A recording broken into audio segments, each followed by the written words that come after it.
Let's take a look at mastery items, week number 9, part A. Question 1. Determine the lateral surface area of the cone given the following information. This is the lateral surface area. If you remember the formula for the surface area of a cone, the surface area of a cone is equal to pi rs plus pi r squared. This part is this bottom of the cone, and this part here is the lateral surface area. So we need to know the radius of the cone and the slant height. And we can get rid of the pi r squared part because we don't need the area of the bottom. Let's look at question A.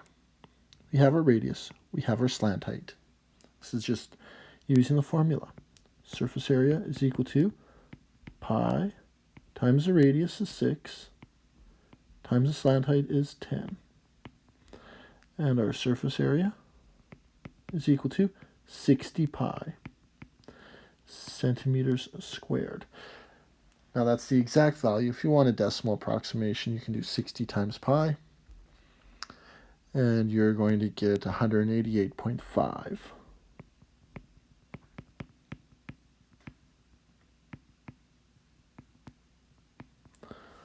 Right, so the lateral surface area, that's surface area lateral, 188.5 centimeters squared. Okay, letter A was easy. Let's take a look at letter B. Letter B, we have the diameter. Nope, can't use the diameter, so we need to change it to the radius. So make the radius equal to 3 centimeters. That's easy enough. This one we know the height is 4. Now that's the perpendicular height of the cone. So we have to figure out the slant height of the cone. We draw our cone. There's our perpendicular height is 4. This is, our radius is 3. We're trying to figure out the slant height. Now if you look, you'll notice this is a 3, 4, 5 right triangle. So our slant height is equal to 5 centimeters. Well, all right, so our slant height is equal to 5 centimeters. We just use Pythagoras' theorem, a squared plus b squared equals c squared. But I know this triangle, we use it a lot. All right, so the lateral surface area is equal to pi rs. So our surface area is going to be equal to pi times 3 times 5. And our lateral surface area in this case is going to be equal to 15 pi centimeters squared. That's our exact value. If you want a decimal approximation, you can do 15 times pi. You'll get 47.1.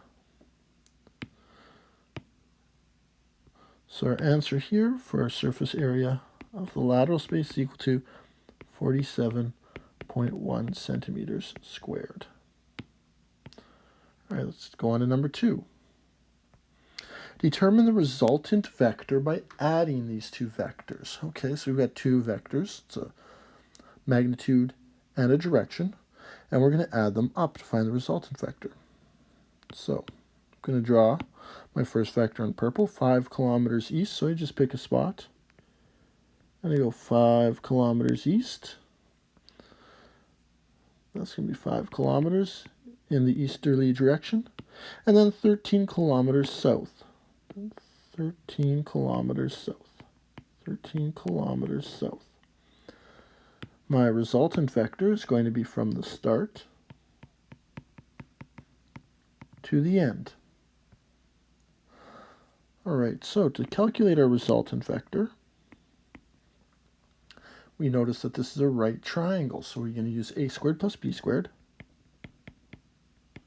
equals c squared to determine the length of our resultant vector. So it's going to be 5 squared plus 13 squared equals c squared. So it's 25 plus 169 equals c squared. So let's just see, 25 plus 169, 194. And then we square root that.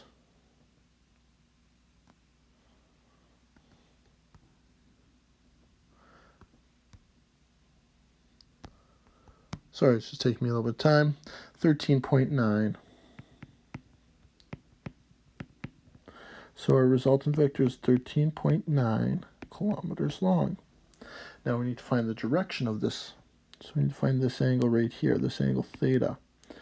To do that, we're going to use our opposite and our adjacent. So we're going to use tangent. So I'm going to write out tangent for angles equal to our opposite over our adjacent. Tangent for angles equal to 13 over 5. And then we're going to get our angles equal to 13 divided by 5 is equal to 2.6. And then I do the inverse 10 on that, and I get 69 degrees. All right. So now let's write out our resultant vector. Resultant vector is equal to 13.9 kilometers in the direction of east, 69 degrees south. Okay. Question number 3. Factor the following polynomials. When we look at each polynomial, we'll see that it is a difference of squares. Difference of squares always factor the same way into two binomials. And we call these binomials conjugates. One's plus, one's minus. The square root of our first term, x squared. So we square root x squared and we get x goes into the first spot. The square root of the second term, 144, goes into the second spot. So we get x plus 12, x minus 12. Those two are called conjugates. It's the same binomial with the signs flipped. Let's look at letter B. Again, difference of squares. I'm running out of space here. I hope you don't mind me erasing.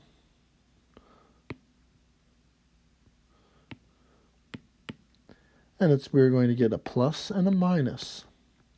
X plus 8 minus 8.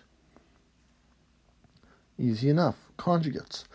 Now in this one, these two numbers don't look like squares, perfect squares, but we can factor out a common factor. And you should always check to see if you can factor out a common factor first. I can pull out a 2, and I'm left with 9x squared, that's a perfect square, minus 4y squared. Go figure. That's another perfect square. So that's going to factor down into two binomials, two conjugates, 3x plus 2y, the square root of the first one and the square root of the second one, 3x minus 2y. And that is that polynomial factored. In letter D, we've got another perfect square. Any thing to even power is a perfect square. So we have x to the power 4 minus 1. We're going to factor into two conjugates. The square root of x to the 4 is x squared. So we do x squared plus 1 minus 1. Oh, now if we look at our second term here, that is still a difference of squares. So we can still factor that guy. X squared plus 1. X plus 1, x minus 1. Now everything there is factored. All right. I hope that was helpful to you. If you have any questions, please put them in the comments below.